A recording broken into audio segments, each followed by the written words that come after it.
Part 24. The next 24 hours were hard. I didn't shift, but there were always eyes on us, and I couldn't get any time alone with Jonathan. He would smile at me and touch me as we walked past each other, or when he handed me something, but he made sure not even Track noticed. His dad came around a lot, always chatting with me about things that didn't really matter.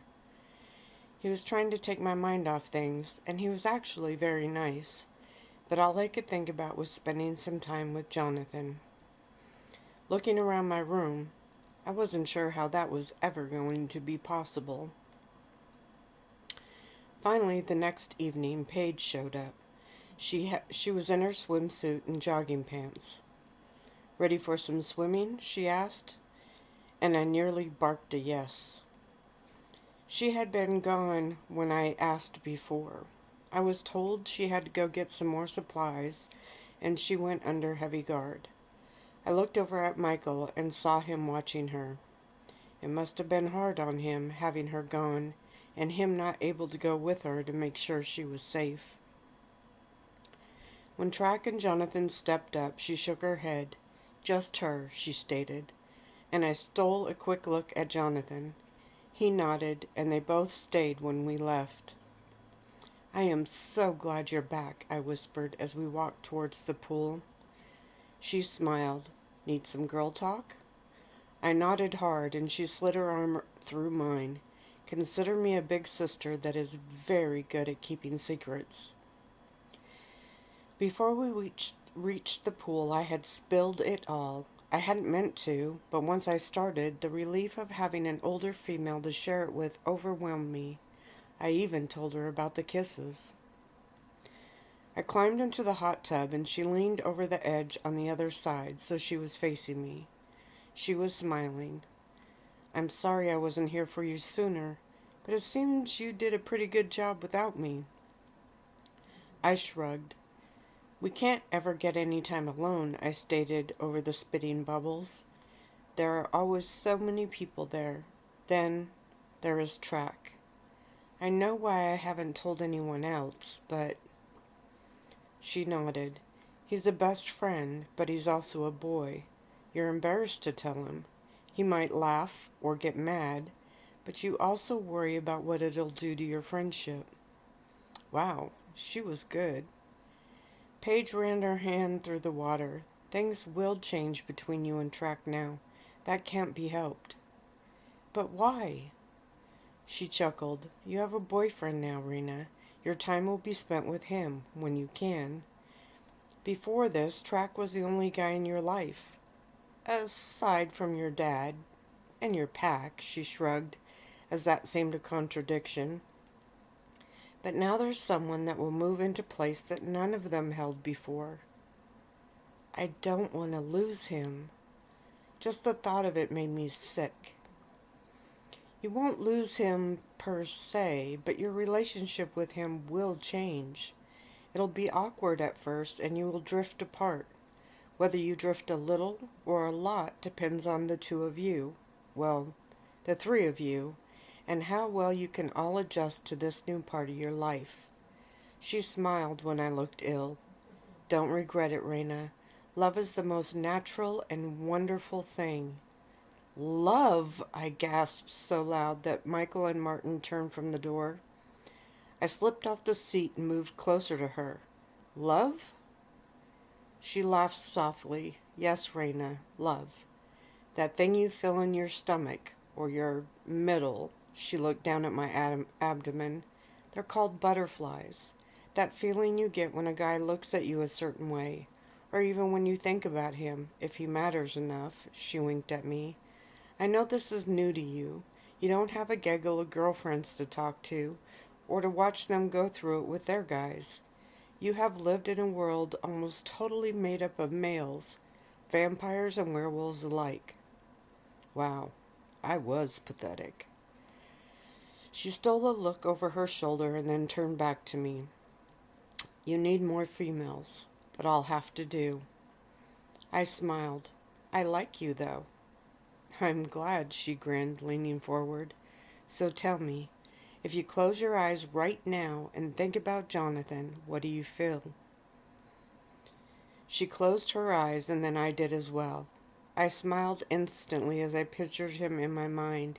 He's cute, I whispered, feeling a little silly. Yes, but what do you feel? Oh, um, I concentrated and shrugged. You're trying too hard. Just relax and think about him.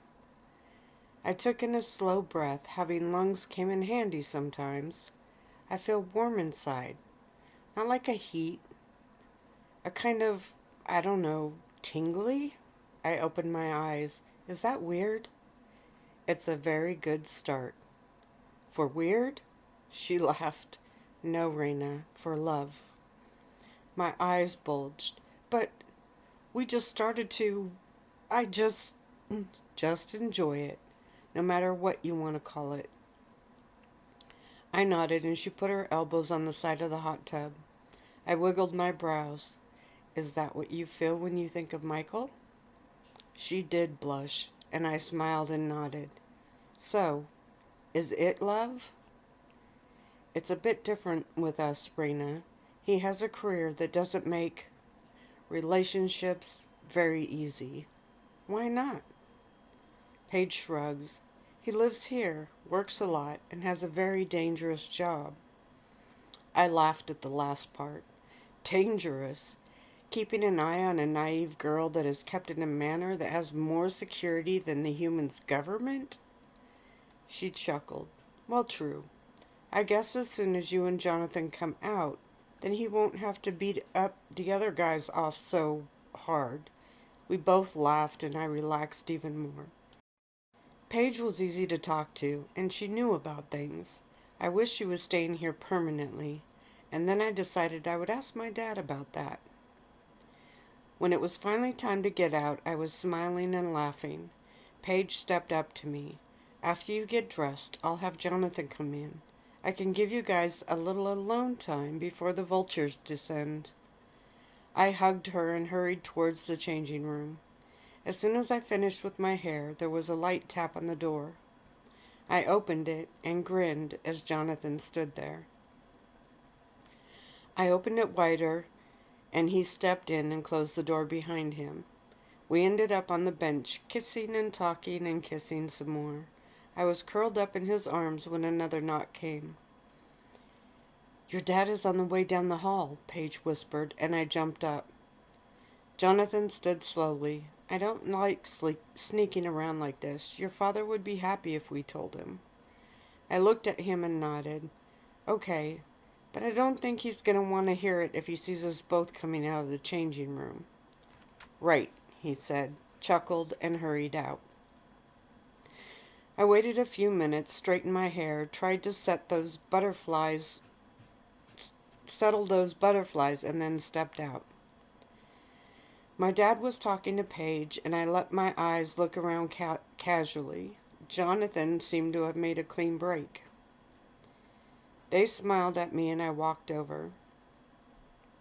Your dad was asking how you were doing, and I said, great, as always. She winked, and I smiled. My dad looked at me, and then his head tilted a little. Oh, great. Did dads have some magical way of knowing when their daughters just had a makeout session? I was so glad I couldn't blush. Paige excused herself and walked off. I looked around, shoving one hand in my back pocket. I felt a piece of folded paper there, but didn't pull it out. I came to check on the new equipment she insisted that you needed, he smiled.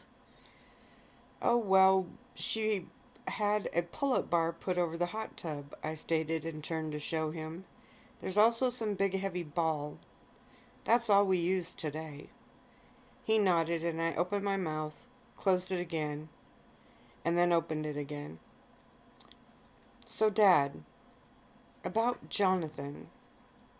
Yes, he said, that one brow lifting. I gave him my answer, I spit out quickly.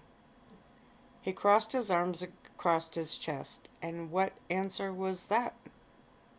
Ugh, this was harder than I thought.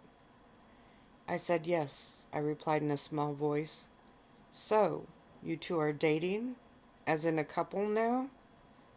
Do you really have to say it like that? I moaned, and he laughed. Is it called something else that I don't know about? No, I whispered, even though there was no one else to hear. We are dating, I shrugged, but we aren't telling anyone just yet. I swear he was hiding a smile. Really? Whose idea was that? Mine, I whispered. And why aren't you telling anyone? Let me guess. Track. This time he wasn't smiling. Dad, please. It's different. I'm not sure how to. He dropped his hands. How about, hey everyone, Jonathan and I are dating now. I rolled my eyes and he shook his head. Track is a big boy, Reina. He'll get over it. Get over what? I snapped. He went to talk, but my mood was already fouled. Paige already explained to me that things changing between Track and I. I'm not happy about it. Actually, I think it sucks, but I get it. So spare me the lecture. I shocked myself with my tone and looked down at my feet. My dad put a hand on my shoulder. Reina, the friendship between you and Track has teetered on the line for a long time. I don't know if he knew it, but I could tell you didn't see it. Track is going to have a hard time with this. I don't want you to back out because of that. Jonathan is a good guy and one of the very few that I consider worthy of you. I frowned. What was he talking about? We didn't teeter. He teased me on occasion, but that was just Track. Track was very protective, that's all. Once I explained to him that I was really happy, he would be happy for me, wouldn't he? My dad must have said something because he had that look. I blinked and he smiled. You know, vampires usually have a celebration to... Oh God, Dad, seriously? I moaned. He shrugged. Yes, sweetheart. Even in this day and age, it's still done. Especially with someone of your ranking. You are depriving Jonathan of letting everyone know you are off the market, as you kids say. He even made bunny ears with his fingers. That was just creepy. I looked at the door and smiled as Jonathan walked through. My dad turned and nodded. He's putting it off for you, but maybe you should think about how much it would mean to him. I shot my dad a hard look and he smiled. Your mother did it for me, he winked when I balked. That was a low blow, and he knew it. Jonathan watched my face as he approached. I smiled and nodded, and he relaxed a little. When he stopped, my dad turned to him. So, you're dating my daughter now, he stated in a matter-of-fact voice. Jonathan stood straight and nodded. Yes, sir. We still have your permission? I shot him a look, the excuse me look, but he kept his eyes on my dad. Your permission, I thought. Really? Then I shrugged. That is how my world did it. Jonathan had to go through a lot to get permission. I couldn't begrudge him for it now, and I couldn't be mad at my dad for caring so much. Well, I could a little, but I smiled at both of them instead. Dad turned to me. Let me know about that party, he winked, and then looked at Jonathan. You take good care of my little girl, he said firmly, and then walked off. I moaned. Jonathan was smiling, though. Party? He asked. Oh, Dad so did that on purpose. I swallowed hard and shoved a hand in my back pocket again. I felt that paper. Well, I know it means a lot to you, so if you really want to... His smile got wider and my stomach did that butterfly thing again. I was glad I now knew what to call it. It didn't matter that we were locked in here to keep people from stealing me, or worse. A party would make 2 of the 3 men in my life happy, so I would go along with it. Track, well, I wanted to be the one to tell him. I pulled the paper out of my back pocket and unfolded it. Meet me tonight in the garage at 2 a.m. alone. I smiled up at my boyfriend. The garage? He frowned and I handed him the paper. Don't try to tell me you didn't slip this into my pocket while we were in the changing room. He turned and looked around the room. Actually, I didn't. My eyes widened. He grabbed my hand and headed towards the door. Was this in your pocket before you came down here? He asked. I I don't know, I huffed as he hurried faster. He shoved the paper out towards Michael when he got there, and I shook my head. I thought it was from you, I whispered. Michael read the note and looked up at me. When did you find this? He said, his voice hard. He turned and called for Martin, then looked back at me. After I got dressed? After Jonathan left? I whispered. He knew that part. I thought it was from Jonathan. I felt it when I was talking to my dad, but I just pulled it out now. He nodded. Then he told Martin to get the maid. Who else has access to your clothes? His deep voice was hard, and I shook my head. I don't know.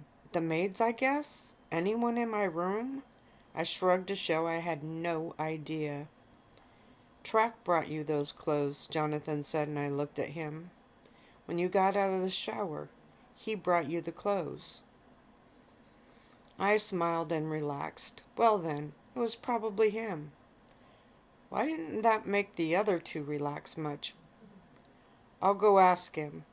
They nodded and I frowned. Jonathan took my hand and we walked down the hall and up the stairs. He let go of my hand just before we walked in. I looked around, spotted Track, and walked over to him smiling. I asked him about the note, and his face tightened. Crap, he didn't leave the note either. Why would I need to do that, Ray? He shot as we turned to Michael. If I wanted to talk to her, I would just tell her, not slip her some secret note.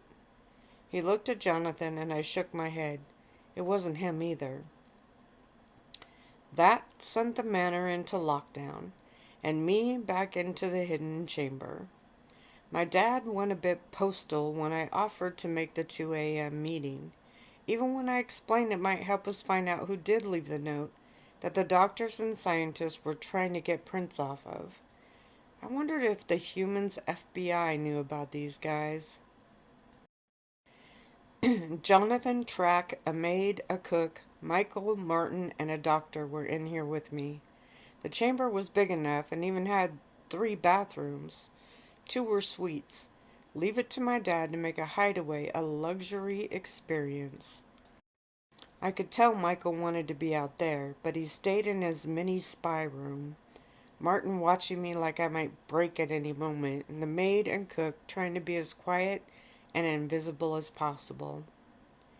The door opened once. My dad brought Paige in. He talked to Jonathan and Michael for a few minutes. Smiled, hugged me, told me not to worry, and left. Dads were funny sometimes. Here, honey, I have to lock you in this chamber surrounded by a 12-foot thick rock and metal, but don't worry, have a good time. We couldn't get cable in here, but there was TV with video games and a stack of movies. The cook fed Track and had stocked the kitchen for him and me, in case I shifted. Paige was another welcome stomach, and the cook tried to feed her as often. Her vampire blood kept her appetite to a minimum, though. I flopped on one of the 3 couches, and Jonathan sat next to me. Track sat in a chair so he was almost next to me, and I wondered how to bring up the dating thing in such tight quarters. They both talked to me about random things, and I even watched them play a video game, but they were far too competitive against each other, and I finally stood and walked into one of the bedrooms. There was another bed in here, but judging by the feminine sheets and comforter, it was now meant for Paige. Track hadn't slept away from me since this whole bizarre shifting thing started. There was a large, comfortable recliner for my guard. The smallest room was for the maid and the cook. That left the other room for Track and Jonathan. I moaned at the thought. Maybe Jonathan wouldn't sleep. He only needed to about once every 3 days. Or at least I thought that was the case. I realized there was a lot about my vampire boyfriend that I didn't know. This should be the perfect time to find out, but with Track here, it didn't seem right. Why I almost felt like I was betraying him, I couldn't tell. I wanted them to get along. I sat on my bed and was staring at the wall when Track walked in. I gave him a small smile, and he walked over and sat on the bed too, facing me. He looked at the other bed and flinched. Then he sighed. I'm guessing that's for Paige, he said sadly. I nodded. I think so. Then I looked around at my bed. Oh, no Wolfie. I felt a slight panic. I hadn't slept without him since I got him. At least before the shifting through my sleeping pattern into a tailspin. I can have Michael call up and get him for you. I chuckled. Right. Have my bodyguard call up to bring down Reina's stuffed animal. No thanks. But I frowned.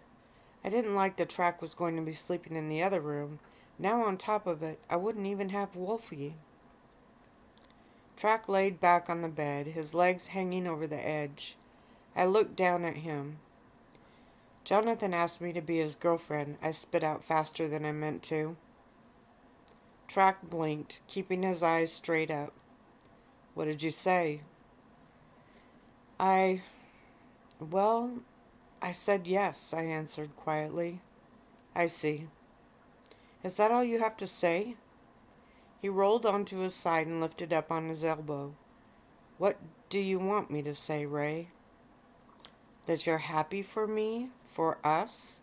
That you actually maybe like him a little something? I snapped. He wasn't making this easy. Do you like him? What?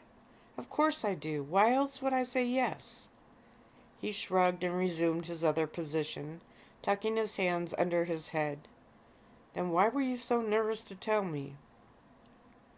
I sighed. He had known. Because you're both important to me. Because you don't seem to like each other, even though I wish you did. Because your opinion matters to me. A lot. I finished, feeling the tingling in the top of my nose. Why did crying always have to start this way? And why was I about to anyhow? If my opinion matters so much, why didn't you ask me before you answered him? His voice was calm and quiet. I looked down at him. Seriously, Track? I didn't know he was going to ask me. It just happened. Well, I thought he might, at some point, but I wasn't sure. We used to tell each other everything. Ouch, that hurt. Yes, but I didn't know what I was feeling half the time, let alone explain it. You're my best friend, Track. I love you. But you're a guy. It's hard to tell that stuff to a guy, I shrugged. He chuckled. Okay, that part I do get.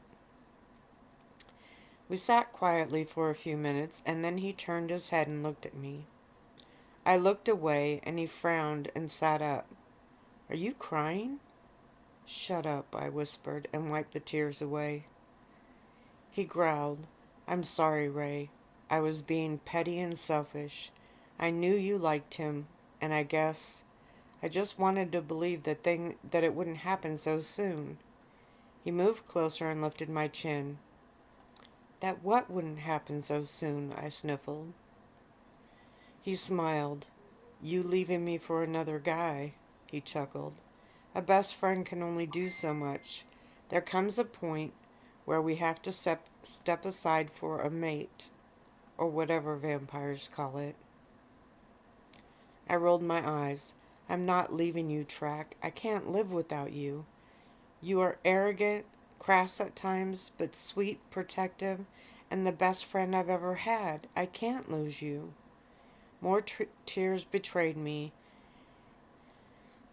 and he pulled me to him and wrapped his arms around me. He stroked my hair. Why is life so unfair? I mumbled through my tears.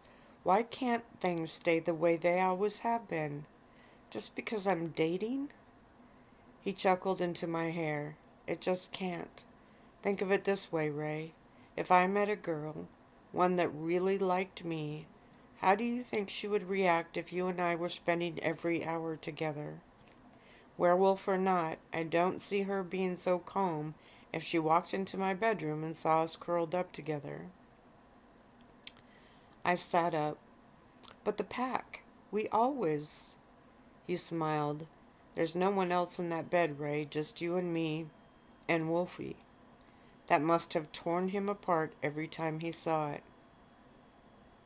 I looked down at this bed and thought through that. To me, it was normal. It's just how we were. I couldn't fathom anyone taking it any differently than what it was.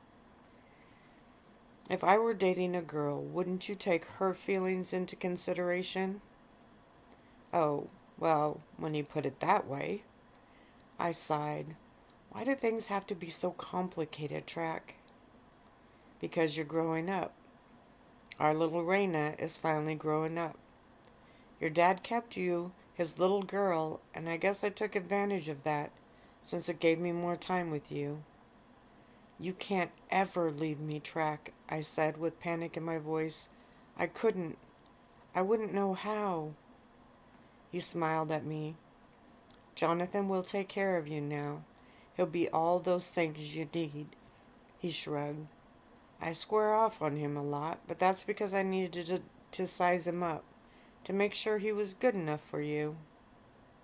I chuckled. And? Track shrugged. He'll do. I playfully swatted his arm. He understands my wolf side, at least what he knows of it. He knows I still need that. Yeah, was all he said. I frowned. My dad wants me to have a party to announce our dating, I huffed. Track smiled. You should. It's an important vampire thing, and you're still you're still part vampire, he teased. I rolled my eyes. A party? Seriously? With who? The manor is on lockdown. Michael would freak having to do background checks, and it's just not practical. All the more reason to do it, he laughed. Be a rebel. Throw a party. The pack will come. I'm sure Jonathan's friends will come. As for Michael, well, that's just his job, you know. I leaned back on the pillows. You're taking this better than I thought, I admitted. A huge weight had been lifted. I didn't like keeping things from him. He shrugged. I'm not thrilled, but like I said, that's just me being selfish. If I had it my way, you'd stay single all your life just to keep me company. I laughed. Oh, really? He nodded and I shook my head. What about you? What about when you meet someone? His smile dipped just a little. Well, when it happens, we will have a party and invite the two of you. I laughed and leaned forward, hugging him tightly. I do love you, Track. I love you too, wolf girl, he whispered, hugging me back as hard. I covered a yawn, and he smiled. Why don't you lay down and get some sleep? I looked around the room and frowned. This was the first time in over a month that I had a room nearly to myself. Paige was out in the main room. If Track left, I would be in here all alone. I felt like a child, but I didn't want to be alone. He stood. Go get in your PJs and get some sleep. Couldn't you stay with me, just until I fell asleep? He bent over and kissed my forehead. How about I send your boyfriend in? That should be his job now. There was no sarcasm in his voice, but I sensed the sadness. It was happening already. My dad and Paige were right. Things weren't going to be the same between Track and I, and that hurt me more than I thought it could. He smiled at me, then stood and walked out. I felt a stabbing in my chest and the tears fell down. I numbly stood and went to the small dresser. I pulled out my PJs and changed without thinking. I didn't like this. It hurt too bad. I crawled back into bed, pulled the covers over me, and turned away from the door. When Jonathan walked in a few minutes later, I wiped my eyes on the pillow quickly. He moved quietly, and I rolled over onto my back. He smiled and sat down on the bed. Then the smile faded as he saw my red eyes and wet cheeks. "What's wrong?" he asked, then shook his head. "I shouldn't have to ask. You're locked in here. Everything is changing around you. And from the look on Track's face, you told him." I sighed, picking at the comforter. He actually took it rather well. Jonathan nodded. "He's putting on a good face for you. It isn't easy for him either. As much as I hate to say this, what you two have is very special, even amongst best friends." I smiled. I liked hearing that. He shrugged. "To be honest, I don't have many close friends.